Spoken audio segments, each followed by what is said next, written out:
Good afternoon, everyone, and welcome to today's SEO Q&A. Sorry we are a few minutes late. We were having a little gossip in the background there. But before we do go to any questions, guys, first of all, check out ODYS if you're interested in age domains or done for you affiliate websites. Do check out this guy's SEO channel, Mr. Chris Palmer SEO, as I'm sure many of you already know anyway. And make sure that you do give this little video a like, as I'm sure you're all going to love the content. So make sure you do give us a like. We do have Chris Palmer, obviously, saying get your questions in. So make sure you do ask questions in the YouTube chat. And I don't know if you've noticed this before, Chris, but are you noticing that some questions are not pulling through on StreamYard? A lot of people are asking questions. There was two or three of them already there. So yeah. Yep. So guys, if you're asking questions and we don't answer them, please jump onto YouTube and ask your question, because sometimes when you're on Facebook or whatever, the questions don't pull through onto the software, and we do miss them. So please do bear that in mind. Fred Hutterson, hello. Randy Rodet is there. Good to see you, Randy. Robert is here. And Nigel Edmonds does have the first question of the day, Chris. How much did you lose at the tables?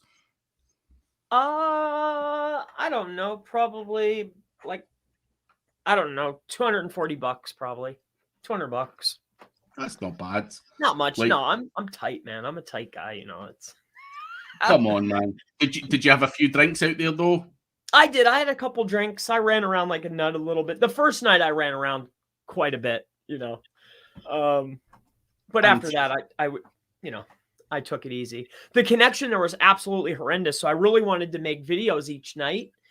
I tried the first night and then I watched it and I was like, oh man, this is bad. The connection there was running at 1 megabit a second. Like your computer's probably at 200 megs a second or something, you know, like that's what we're used to. This was 1. It was really bad. That no Ethernet. Without ripping the TV, like the way the TV was, the little box in the back, I was thinking like to go in there, but I'd have to rip the thing off. And I was like, I don't want to do that, you know? Yeah. That's too much hassle. Yeah. Did find trouble. Don't know I found a little bit of trouble. Yeah. Like real trouble? No.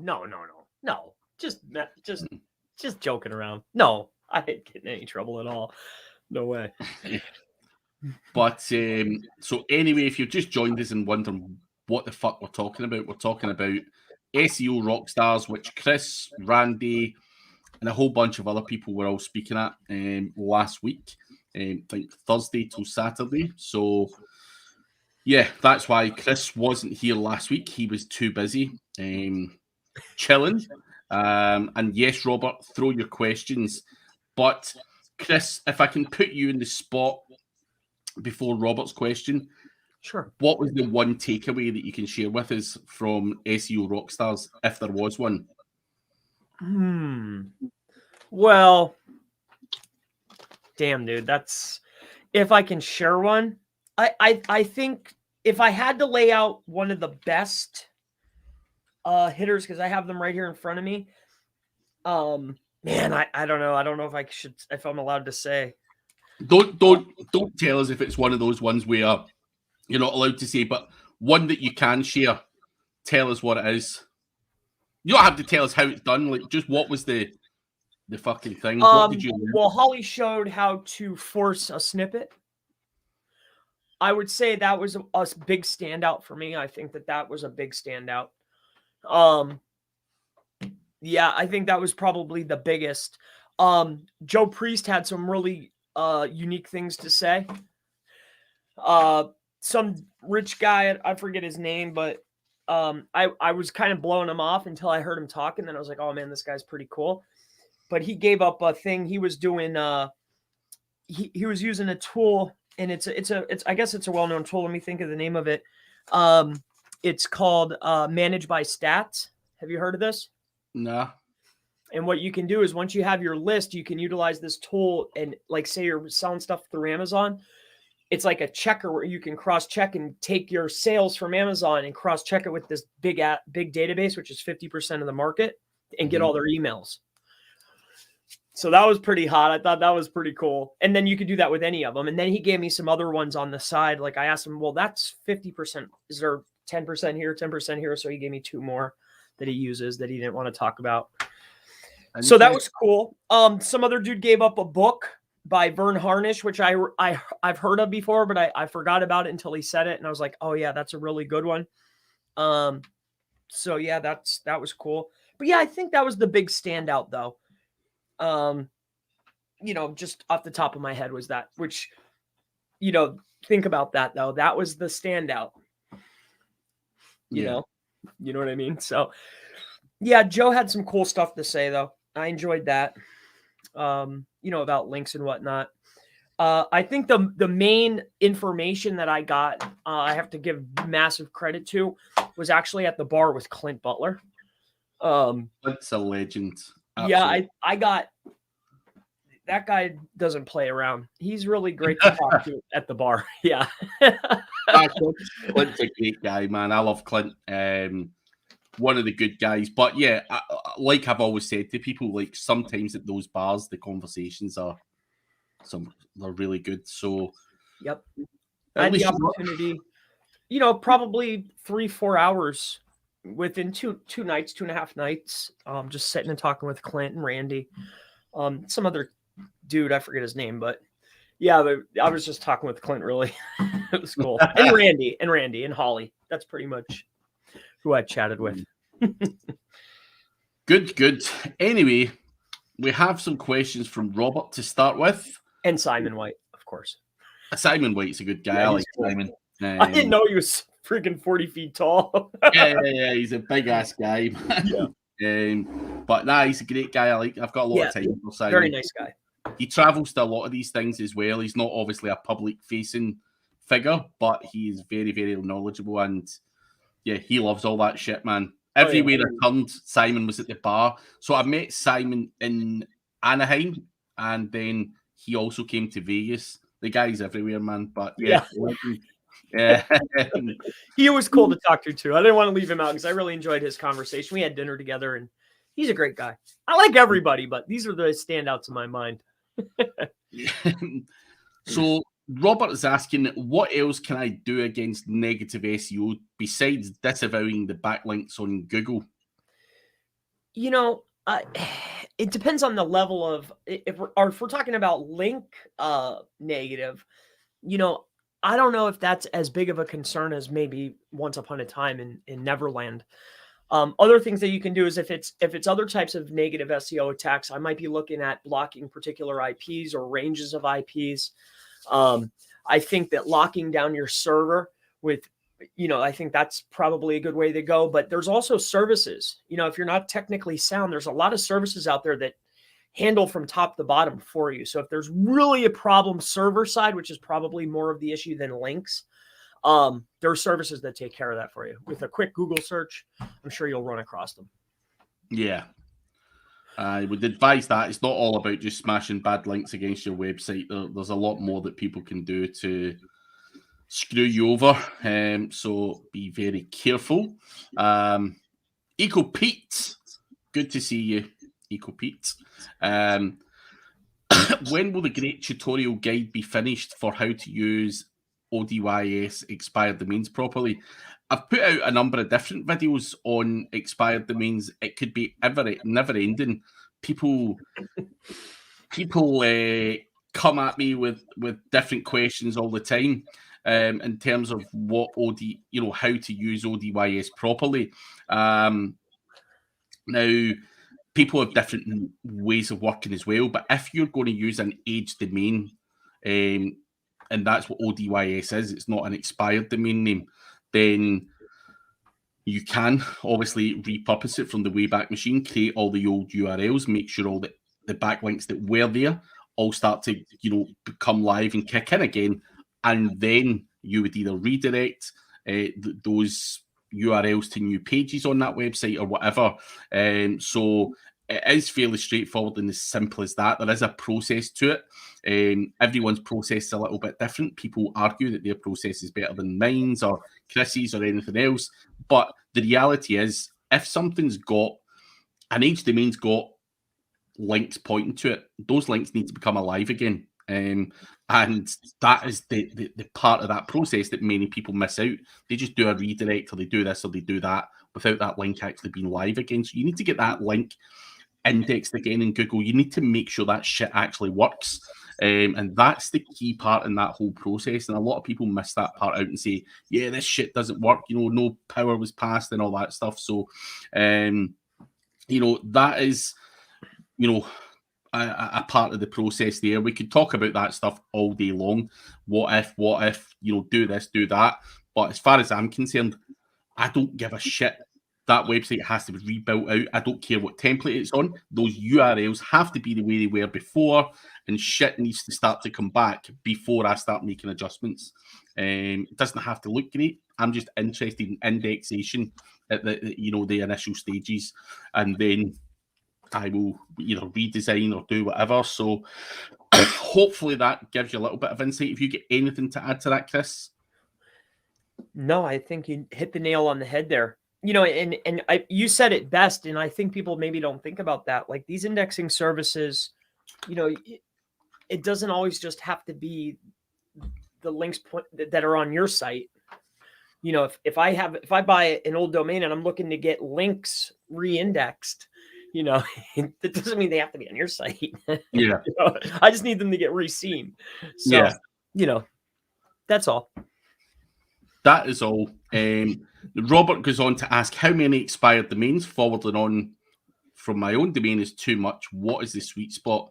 Now, people, again, ask these questions. How many times is the process right, first and foremost? Now, a lot of people say expired domains don't work. They're not passing any value. They saw no needle movement. Again, they're not repurposing. They're not, getting the rankings back, the traffic back, and then doing the appropriate redirects. But how many is too many? Or if you want us to give a figure of what is the sweet spot, you need to look at what the competition are doing, because it could be 5 for a local plumber. It could be 55 for something else. What I would say to anyone asking this is, do not use one link building strategy, whether that be expired domains and forwarding them on, whether that be PBNs, whether that be guest posts, PR, or any other kind of link tactic. So if you're only going to do that tactic, then you're going to leave a massive footprint.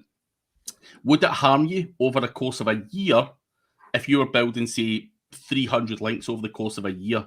Would it harm you to do 10 or 20 of those? Not if everything else looked natural and was all mixed up. So, Chris, what would you say when someone's asking you that question and looking for a sweet spot or a figure? I don't think there is necessarily a sweet spot. I think the sweet spot is when we start moving, if all the other pieces are in place. I don't know if there's a magical number to say, okay, it's going to be 3 expired. Okay, we're going to just 301 these, and then we're going to rebuild these. I don't know if there's an exact phrase or an exact number. I think as well, it changes too much, because I know guys in the casino niche who regularly build out PBNs or expired domain names and then forward them on. And they're doing it in a much bigger scale than, as I say, a local plumber or whatever. So I think it's niche dependent, because I think you can get away with more spam in the casino niche, if that makes sense.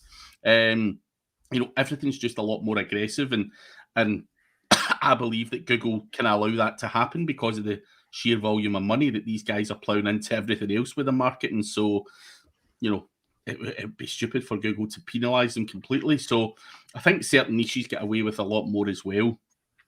For sure. So again, that's why you can't come out with a exact figure. But Chris, what is your process for finding good writers? Tell us from start. You've got a project there, Chris. It needs some content. You need to hire a writer. Tell us what your process looks like. So mine was recommended to me. So I'm not necessarily overly concerned with top tier quality where I'm paying $400 an article. What I am concerned with is can they write on point? Is it legible? Can it be read? And has it been optimized properly utilizing a tool of, either Surf or Pop? I don't really care. Because that's where the time is invested, for me at least. So as long as the article is good, it matches word count, and I can get it optimized for a fair price, that's pretty much about it. As far as finding that writer, the ones that have been the best for me were recommended, because I've gone out and tried your Upworks and these other places and writing like, content mills to marginal success. So I don't know how much. Yeah. What I would also argue, Chris, against what you've just said, obviously you've had a recommendation, you probably got lucky, but realistically, who is recommending a good writer? Like, if I had a good writer, you'd be the last person I'd give them to, like, recommend them to, because then they're too busy for my shit doing all of your shit. So is recommendations the best way to look at it? That you have to do. I'm just highlighting it that people can get too busy. So just be careful of why they're recommending. Sometimes I've had writers who've been a pain in the ass, and then someone said, have you got a good writer? And I'm like, yeah, use this guy. So they take them off my hands as well. And I have done that in the past as well. So yeah. Yeah, you're talking about tricky. Yeah, because if somebody has them and they're utilizing them, that's kind of funny. Yeah, you're right. I mean, yeah, I mean, if it's a good friend and they've been using them and, hey, they're understaffed, or underworked, maybe. I wouldn't just go willy-nilly on Facebook and say, hey, who's got a good writer? Oh, here's one for you. Here's another one for you. So, just wanted to highlight that part. Yeah. Rafael Santos, how to avoid indexing problems nowadays. Is it something like, I'm going to be honest, right? And I'm going to just shove this out here. It might be controversial or whatever. I don't fucking care. Like, see, as long as I think my processes in terms of on page and going back in and doing this, that, and the next thing, do you even care about indexing, or do you just assume it's going to happen naturally? Because it's not something I go in and say, oh, fucking these are going to get indexed. They do get indexed eventually, but I've just got a process I follow, and I don't worry about indexing. Is that stupid of me, or are you the same?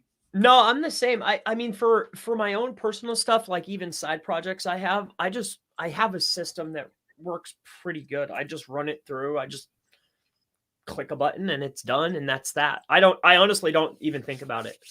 I go by the assumption that 100% of my shit's getting indexed. End of. Like, genuinely, until someone tells me otherwise. And don't get me wrong, I'm not saying 100% does, but I go by that assumption. And then every couple of months, we go through some of the content and, prune it, get rid of some of the shit that just didn't work, merge it together, whatever. So I go with the assumption that it's all going to get indexed, whether it's a day, whether it's a week. I really don't care. I'm focused on the next thing, the next thing, the next thing. So I don't worry about it. You can use it Omega Indexer, though, if you really want to try and hurry things along. But I've got a very specific process.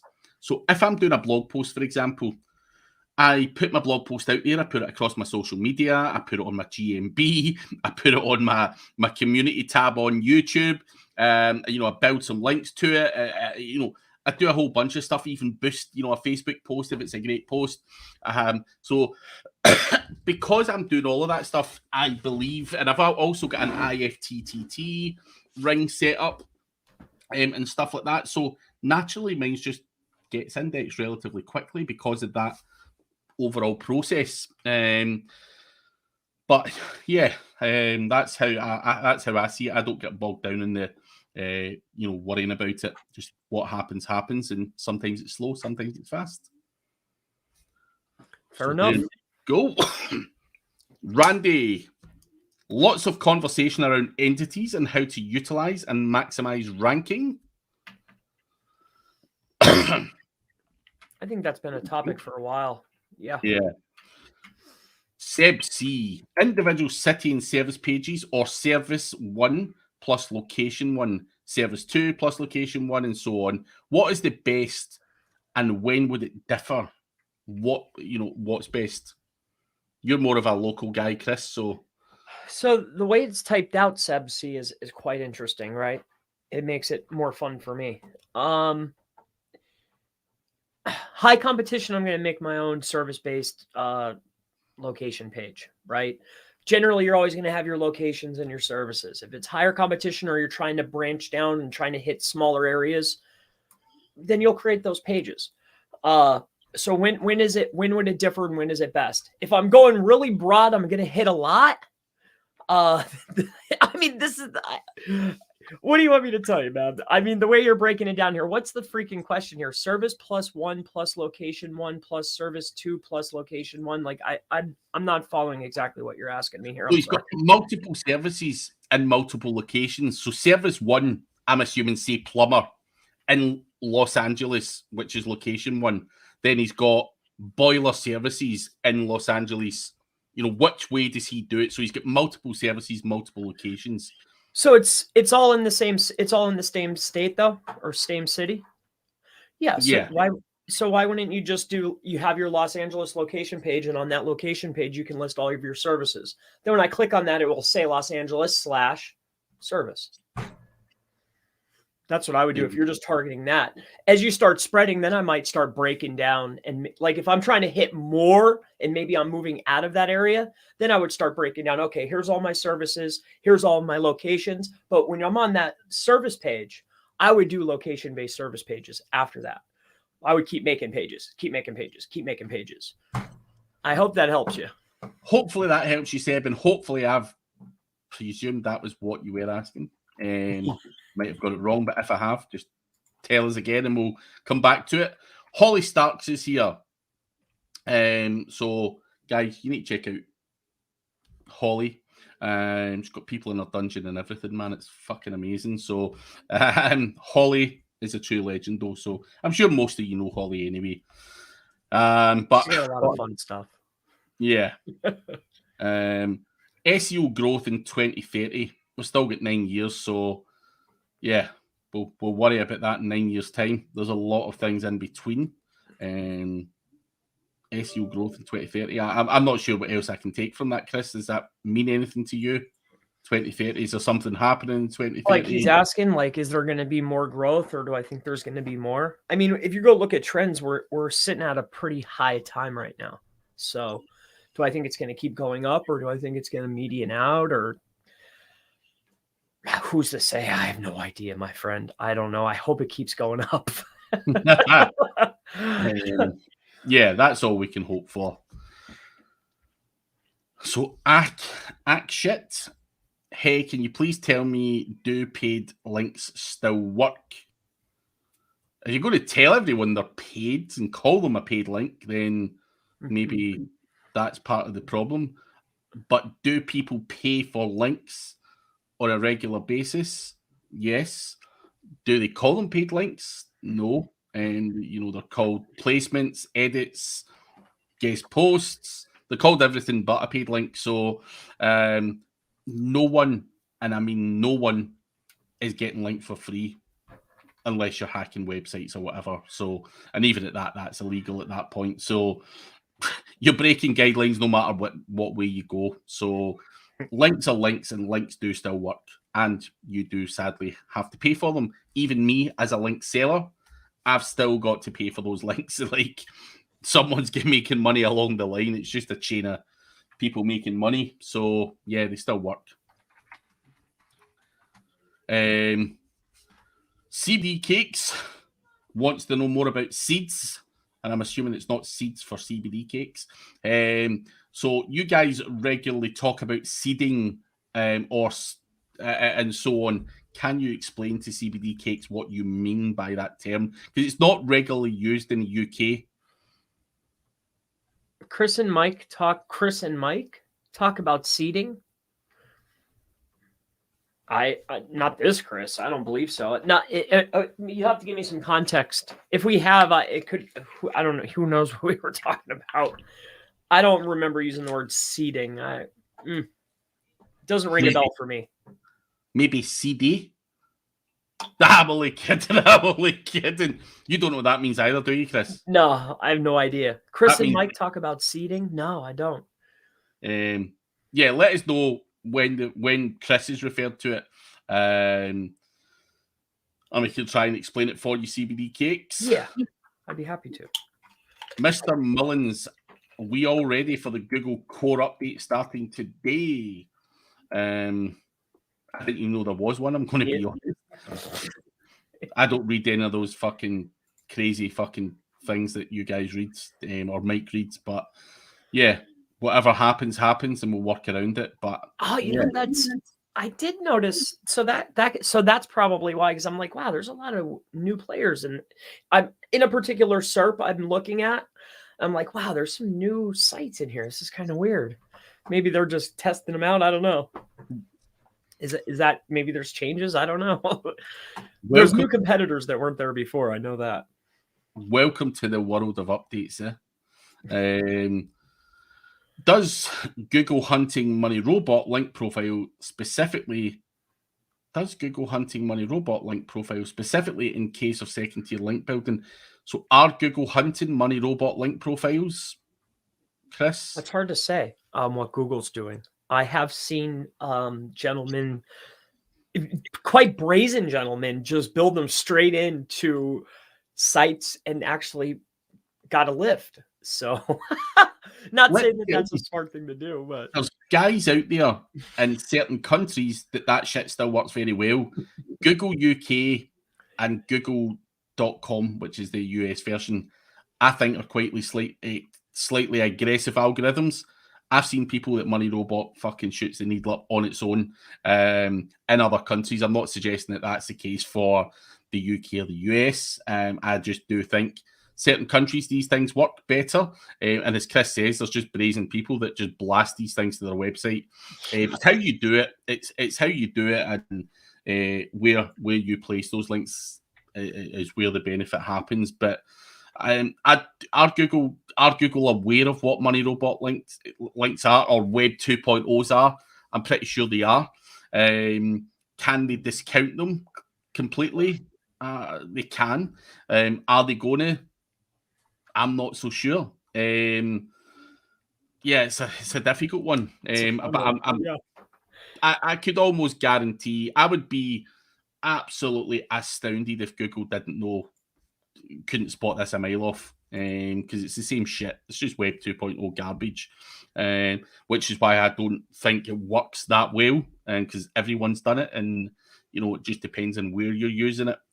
Is going to impact how well it works, and also the level of competition in the niche that you're working in. So there you go. Mr. Paul, SEO Video Show. Hi, Craig and Chris, my Knowledge Brom brothers. Do check out Paul and his SEO Video Show. He has amazing guests on. Chris has been on the air and all that stuff. So, yeah, legend of a guy and an amazing podcast, webinar, call it what you like. Great information. So, check out the SEO Video Show. Aaron Semenoff. Would you completely dismiss an expired domain that has any foreign text on it previously? And what if the text isn't bad, it's just foreign? So if it's not gambling or whatever, so would you dismiss a foreign website, Chris, just because it had foreign text on it? I personally wouldn't. And two, like I see some of the older, not in all cases, but I've seen older videos where people are talking about, finding and sorting domains, and they'll completely discount a domain if there's any Chinese writing within the anchor text profile.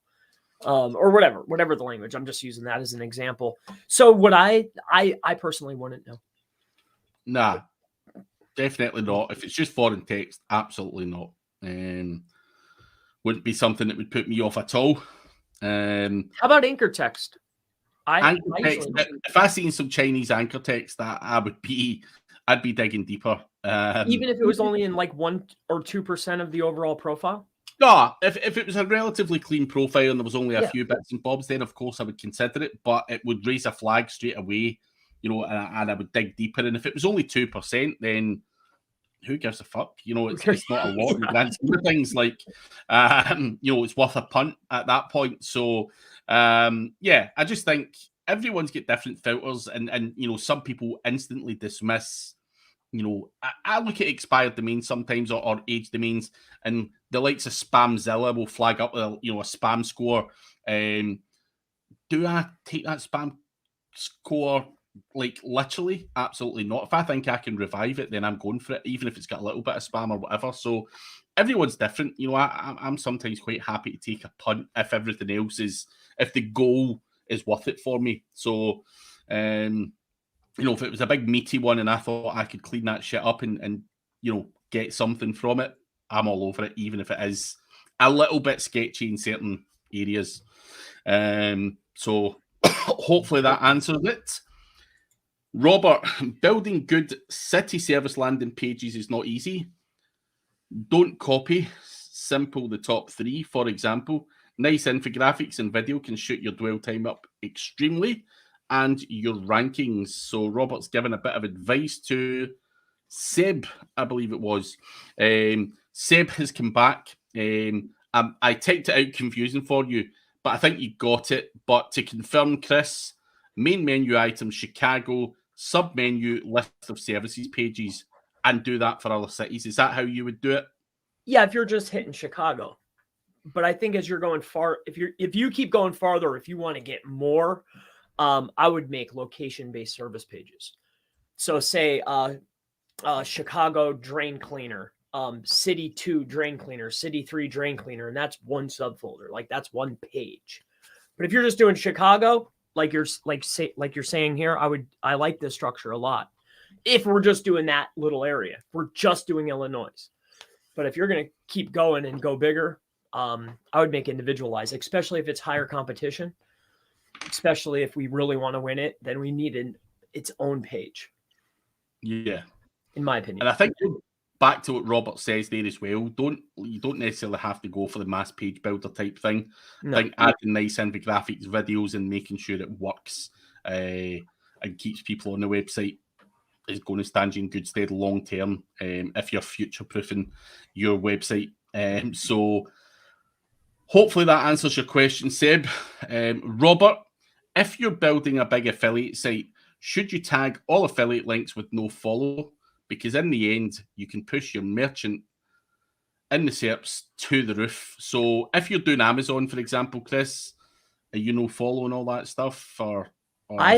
Well, I've helped on a really large site, and we didn't no follow any of the links, any of them. Yeah, and there's dozens on a page. Let's take Amazon out of the equation, right? Say it's a new company to the space and the leveraging affiliates, which I've done for one of my businesses. One of my main businesses, I leveraged affiliates. And I now feel like Amazon, because I'm like trying to shake them off with a big stick. 50% of my traffic comes from affiliate websites in one of my projects. Now, of course, they've helped propel my particular project into superstardom by pushing links to it and no following it. But personally, if I owned a website that was generating decent traffic, would I no follow stuff to avoid giving them the power? Probably would be my answer. But could I be asked, does it make a huge difference? And all that kind of stuff. These are questions that have to be asked. And a lot of people don't. So, someone did push me up there. And I'm very, very grateful for it. But so I'd be a bit of a douche if I said no follow them, because no one really done that to me. So yeah, depends who you're asking that question to. But Chris, you say you don't, and did it make a huge difference? Not on all of them. No, it performs very well. I'm sure. Hey, and that's a good question. If we were to, do we think that we would get a lift? Potentially. But who knows? Like, who knows who saw that or is doing that? Like, we're doing business with these people and they bring new stuff. Like, I don't know. It's a good circle of life. I mean, that's how the web works, right? So, yeah, I don't know. I'm sure on some of them they do, though. But in most cases, not. And Amon Johns, hope you're well, Amon. Amon makes another good point here.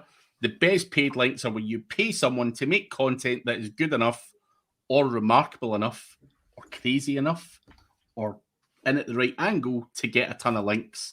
So yes, that is the perfect way of doing it if you can do that. And people link to crazy stuff and yeah, remarkable enough is probably the right word to use, Amon. So another point there when it comes to link building.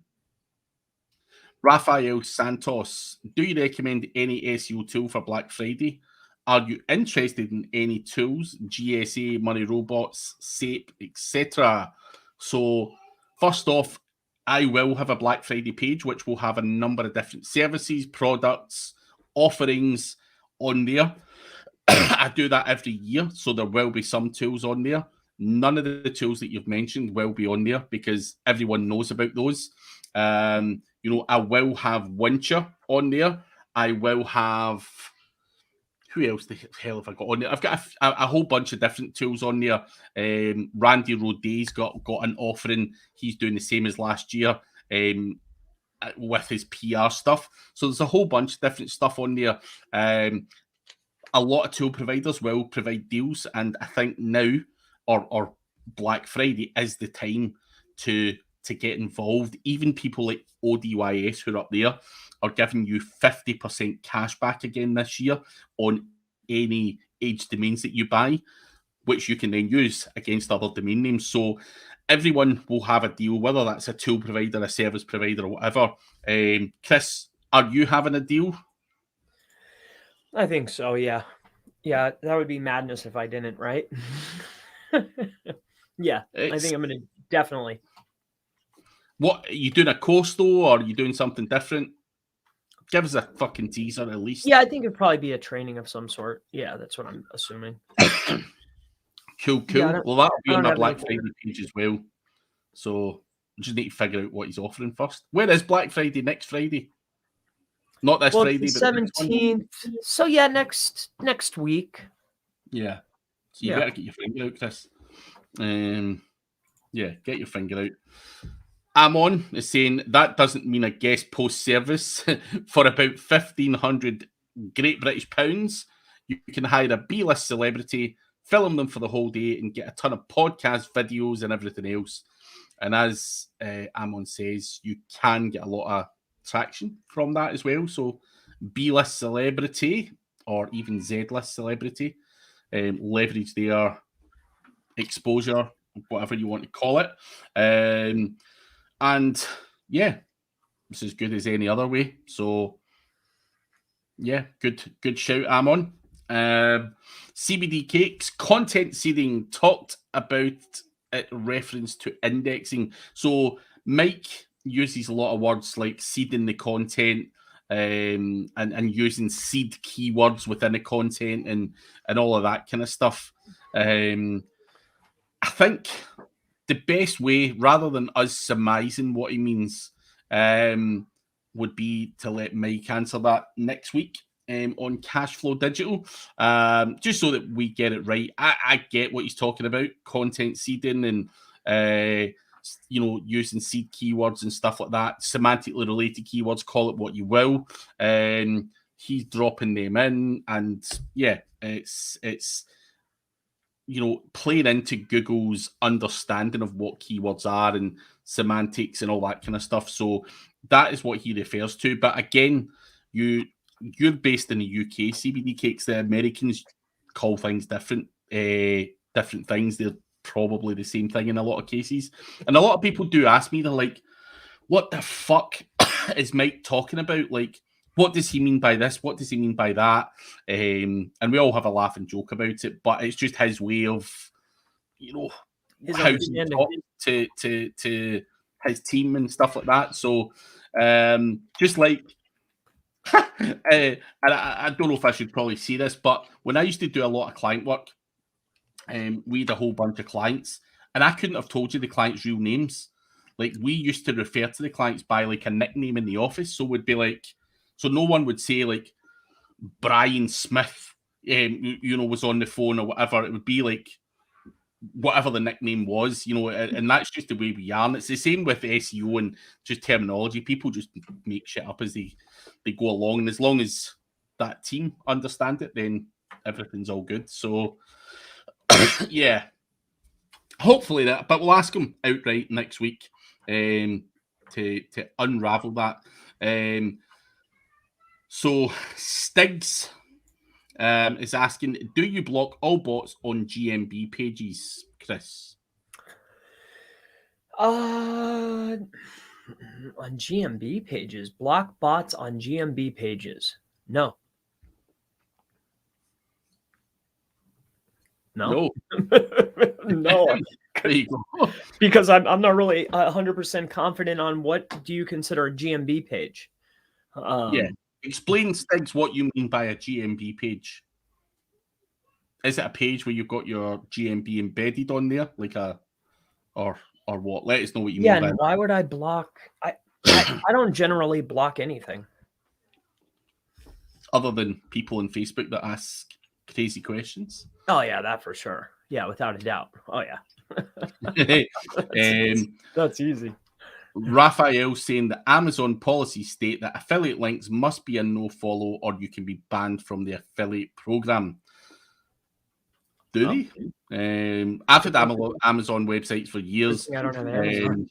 but I wasn't adding the links, to be honest. I was getting someone else to do it internally. But yeah, you've got to follow the policies of who you're working with. Do you want to be banned from the affiliate program after spending all that time in content and stuff? Absolutely not. And Amon says, if you don't know follow affiliate links, you're feeding the search engines a load of URLs that create duplicate content, same as every other affiliate's link, and you're not helping them. So, again, are you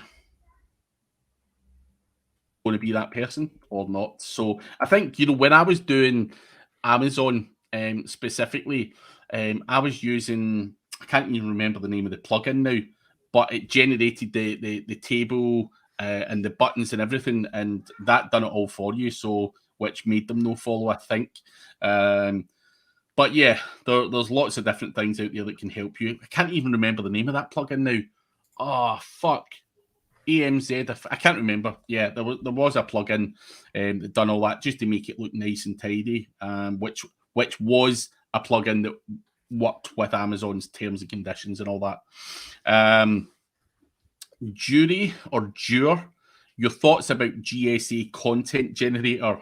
Have you ever tried it, Chris? GSA content generator? I haven't. No. I've never. They have a tool that plugs into there though that I do use called Content Machine. I have played around with that because it kind of integrates into it. I have used that, just for spun up junk content. I mean, it's not anything special, obviously. Not something you'd recommend for someone's money site. Right? No. Yeah. So, yeah, be careful what you use that on, Jury.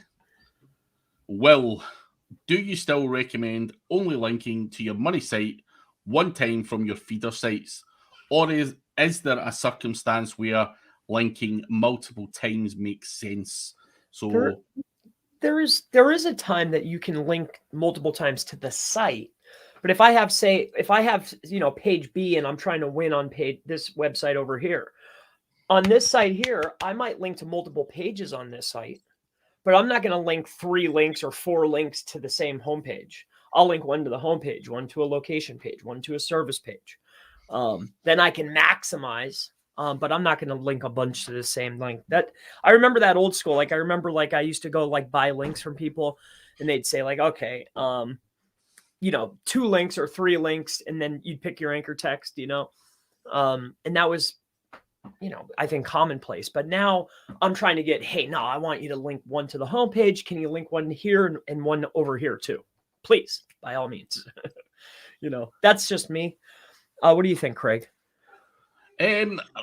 Like you're saying, I'm not going to sit here and say I only do one link. If it makes perfect sense for me to link to a homepage, then maybe an inner page somewhere else or whatever, then I'll do it. But it's not something I make a habit of. Or I want this big, crazy fucking structure of linking to other sites and all that stuff. I don't want to leave a massive footprint, is essentially what I'm trying to say. So only where it makes sense I would do it, and I wouldn't do that in every instance. You just got to always just think about the footprint in your head, and you don't want to do that from every other website you've got and just leave that footprint. So definitely not, man. Plus, people can reverse engineer what you're doing as well. And do you really want your competition to be seeing everything you're doing? And yeah, fuck that shit. So yeah, be careful. Guys, we do have 11 minutes left. No, in fact, we started a little bit late, so we've got about 15 minutes left. Please do give us a like on the video or a dislike if you don't like the content. Either way, we know whether we're on the right track or not. But yeah, please give us a little like on the video. So Robert says he saw that your website got a big hit. What are you doing to recover from this? Really? Because you are a good back on track. What site are we talking about? What site did you see? Yeah. What site are we talking about here again? Chris Palmer Marketing, where there's like one page that I actually don't links to, that site? I don't know. Or was it something maybe I showed? It depends on what we're talking about. I'm not sure, man. Let us know, Robert. Let us know. And you need Brad to translate Mike. Eco Pete says that is very true. Stigs, Mike calls me Tig Bitties. Robert's asking, what are the SEO affiliate and marketing events that you should definitely visit and why? Everyone's going to give you a different answer to it.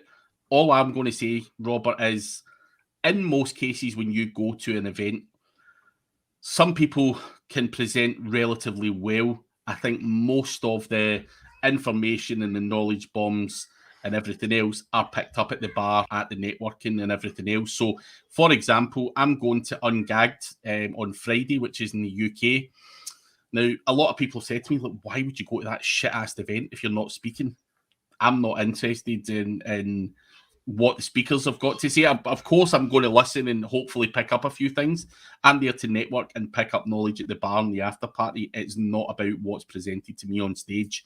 I will go with a couple of people in mind and to tap into, like Chris Palmer, for example, was in Vegas and made it his job to have a few beers with Clint Butler, and you know, Clint is a very, very clever guy, and you know, why wouldn't you go and try and pick his brain? And you said you got like 4 hours over the 2 nights, Chris. Yeah. Of picking hit the brain. So that's for me where the knowledge is, not necessarily, you know, the event itself. Like there's events all over the world. You've got affiliate worlds, Europe for affiliate. It depends on what you want. Like Ungagged is in London. I've never been before, so I can't really comment on it. There's certain events that are more tailored towards agencies and, you know, all of that kind of stuff. And there's certain events that you know, are a bit more darker and people, you know, so you just need to pick and choose what, you know, what you're trying to achieve. I certainly know the side of the fence that I like to play on, and I've not made that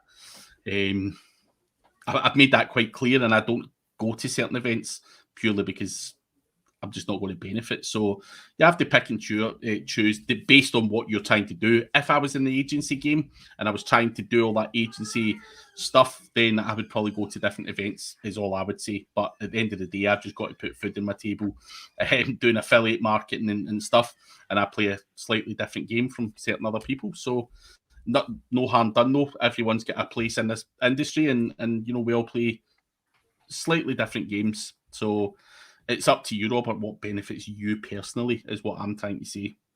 Would you agree with that, Chris? Yeah, I think, and to it, like, I don't have that much experience with these events yet, you know, other than watching online. I never been to the affiliate ones. Are they even worth it? Or do you think they're fun, or?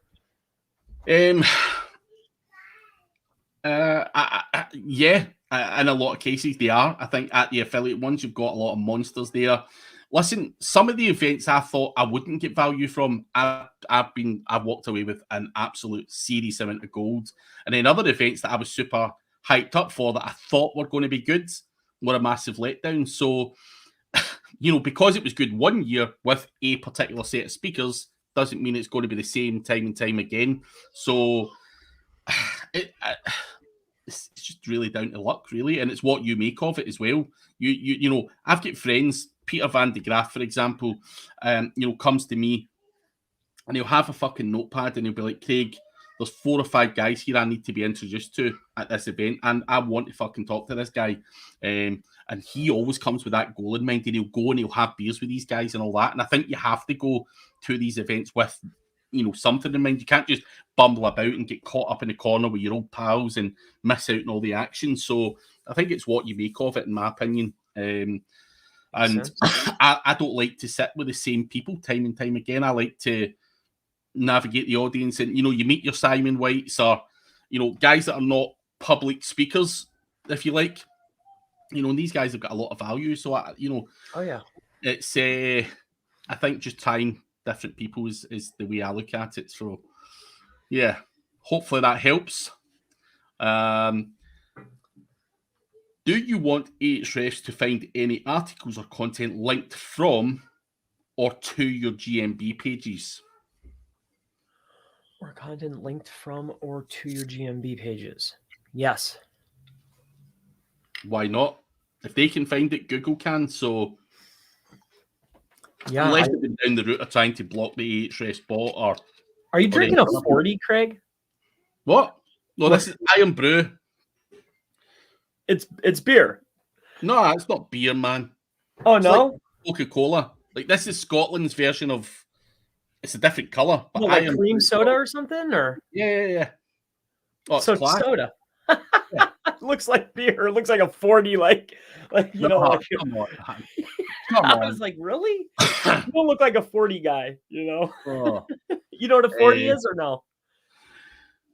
No idea. Well, 40 is like when you're like walking through, say, like LA, or you're walking through like North Philly or something. Like you'd see a guy like outside like like a gas station or something, just kind of sitting there drinking a 40, like on the side of the street. That's why I was like, are you drinking a 40, Craig? No way. You don't look like a 40 guy to me. No, definitely not. Anyway, sorry, man. Live IRL fan, your comment, I've only seen this for the first time, Live IRL fan. So I'm not sure what happened with your comment before. But what was the CTR manipulation network video about? Chris removed the video, and now I can't remember what it was. So what the fuck? What were you showing, Chris, and why did you remove the video? Yeah, well, I bought about 250 phones that I was playing around with. That I was, I don't mind giving it up because you need a lot of money to make it work. What I figured out was you can remotely control them utilizing IT software. So what I was doing was testing it out with people that I knew within the area. Giving them the phones, and then I was remotely controlling them to see if I can conduct searches from a base, like from here. And what the objective was each person that got into the network, I was going to send them a phone and a base. And then I was going to run the phones that way and create a network. But what we ran into is latency is a big problem. It becomes an issue, right? And there's a lot of money involved and a lot of time spent, but I found a better solution. So that was the goal, man. I was just testing things out, seeing if there was interest, seeing if who would be interested. There's definitely interest, but the issue is latency, time, and budget. And plus, like, if you don't know how to control things and do things yourself, you got to get other people involved. It's a big mess, man. But that's probably what you're referring to. However, there's much better solutions out there. There's solutions out there where what I was trying to build myself has already been built, and for a nominal fee, there's individuals that have these networks already in existence. So, soon to come, my friend. And I see other guys that are working on stuff that's close, but I think they're missing a few pieces that I had to learn. I learned the hard way, for sure. That was just me banging my head against the wall, trying to figure things out, throwing money out the window. Just learning hard lessons the hard way. to figure out what works. Interesting. Jake Scott, how's it going, buddy? Any new YouTube tactics learned from the Vegas event, Chris? Not from the Vegas event, but I did figure out some unique, you probably already know them. You know, I don't know if they're that new, but I have figured out some stuff. I have figured out some stuff though recently that I found to be interesting. So I went in to test it. And I tested the most recent test was for create backlinks. So it is definitely effective. I'm winning. I'm number 3 for create backlinks, which is a pretty big keyword. I'm under Neil and AHrefs, you know, so I mean, that's, you know what video I'm going to make tonight, Chris? Create backlinks. Yeah. Yeah. So I mean, I'm playing around with it some more. I've been creating a little list of ones that I think would drive, like looking at my analytics, just figuring out, like, yeah, it's cool to win that one, but which ones have actually driven the most subs or driven the most engagement or led to other things like clicks on like the link to my website or whatever. So that's what and then I'm just going to very systematically start placing videos. Yeah. Just think about it a little bit more, because I was just like, hey, does this work? Oh, it works. Oh man, this is crazy. Just be able to win a term. Yeah. It took me 2 weeks to figure that out. My question for XXX and casino is banned. It's not come through. Certain words are probably banned by YouTube or whatever. But dude, and these guys are funny. Not these guys, I'm just saying, but there's guys that watch us that are funny, and they'll ask you a question that contains certain words, and then your videos will get demonetized. Oh, really? So if you start seeing strange words in there, like where you're like, oh, why are, like, and then you'll say it, and then you'll realize, dude, yeah, really. It's weird, man. Especially now with the new updates. It's really strange. Yeah. Seriously. I'm veteran of the SEO industry. The events are all about the networking and the private convos. That is where the gold goes. And Amon knows best because he's probably been to more events than most of us have had hot dinners, to be honest. You remember Amon at all, Chris? You remember Bill Slowaski, Doc Sheldon, and Amon used to do their I do August hangouts and all that stuff. Yeah, they still have the hangouts. I watch them always. There's Amon. Watched many of them over the years. Are they're still going? Yeah. Yeah, I like tuning in. They don't get much traction, but it's definitely one of the hidden gems of that I enjoy watching. Interesting. You got to sit. It's a long talk, but there's usually 1 or 2 gems in there. Always. Yep. Which tool do you recommend for fast producing content? Black hat or white hat method? What's the fastest tool? Not fastest way, fastest tool if you want to produce fast content. Is there such a thing, Chris? I mean, I've been trying different stuff. I think right now the fastest thing that I'm seeing is I've been using a rewriter by Word Hero. Seems to be working pretty good. I mean, it still needs to be optimized, but I've been just taking top performers, throwing it into the rewriter, and works pretty good. It's pretty good. Yeah. Stiggs is saying he's told the AHrefs likes to cloak user agents. I was told to block all bots in HT Access and NG1NX also. Yeah, this guy's wild. I love the photo plus the big bold letters. It's like the middle finger, and he's like screaming at us, like, like, hey! But yeah, bro. Okay. I to me, if there's 100% of the web, what percentage of the web is hiding and blocking all bots? Not a normal user. All my sites are normal users. Everything that's got to hide. Like, realistically, what have you got to hide? Like, even if it's a PBN or whatever, if your PBN's a real PBN, why do you need to block the bots to it? Like, what are you doing that's so bad there? Like, yeah. It's that's someone said to me before, because I used to do all that shit. You know, when you're paranoid and you're just like, yeah, I'll do this and I'll do that. And someone said to me, like, dude, if your PBNs are real PBNs and they're making money and whatever, like, why are you hiding it? Like, what the fuck? It's just stupid. So, so at that point, I was like, do you know what? The guy that said it, Gareth Hoyle was his name. I was like, the guy's got a fucking valid point. I'm wasting my fucking time here. So I adapted my approach. It was a golden nugget. He was just having a laugh with me, like, why? Yeah, I changed my approach based on that. So that was me speaking at an event, and Gareth, it was a smaller event, Chester SEO meetup, and Gareth was trying to heckle me from the crowd. And I even learned something with someone heckling me. So there's always a learning thing to be had, because he had a very, very valid point.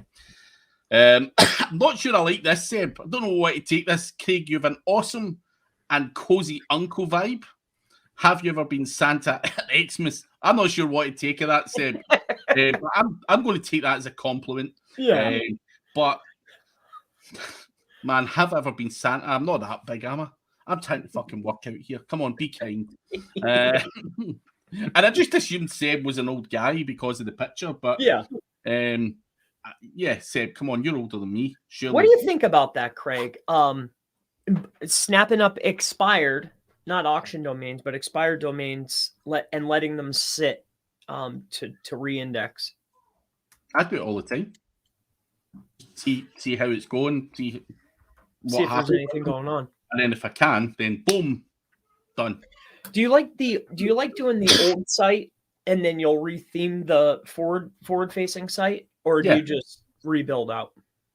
No, I mean, I rebuild it out. It doesn't have to have the exact same template. As long as the URL structure and the content's there, then I'll let it sit, see what happens if it starts to gain any traction. And then if it does, then I'm all over it. So yeah, but I mean, lately I've been seeing like a particular group is like, it'll be like almost, let's just say it's the old site where it was all about cats, but it was a lot of high power. And then they'll almost retheme the homepage and maybe 6 other pages. Do you think that that's just a waste of time? Yeah. Okay. Yeah. Why go to that expense? I just want to see if it's liked again by Google, and then I'll spend the money on retheming it and whatever.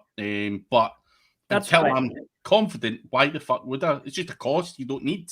For me, it was just like, I'm like, dude, this is just, for me, it's too much work. But for you, like, it's working, obviously. Amon says you can't block them finding links from other pages to your page of any kind. Only block bots seeing what links are on your pages. We are sadly out of time. Nearly 40 exactly. Good terminology. Scotland, the only country where Coca-Cola isn't the #1 drink. What the fuck's a 40? The bottle they use in the States. It's nothing. It doesn't matter at all.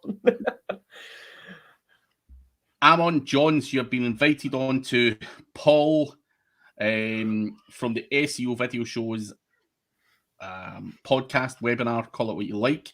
You guys should hook each other up and get Amon on there. Amon has been in the industry for a long time, so, and still is to this day. So I think Amon has always had the good solid knowledge and someone you can pick the brains of. I think you'd make a great guest. So Amon, get on there. It's a well-produced show. Really good. So check it out. Last question though.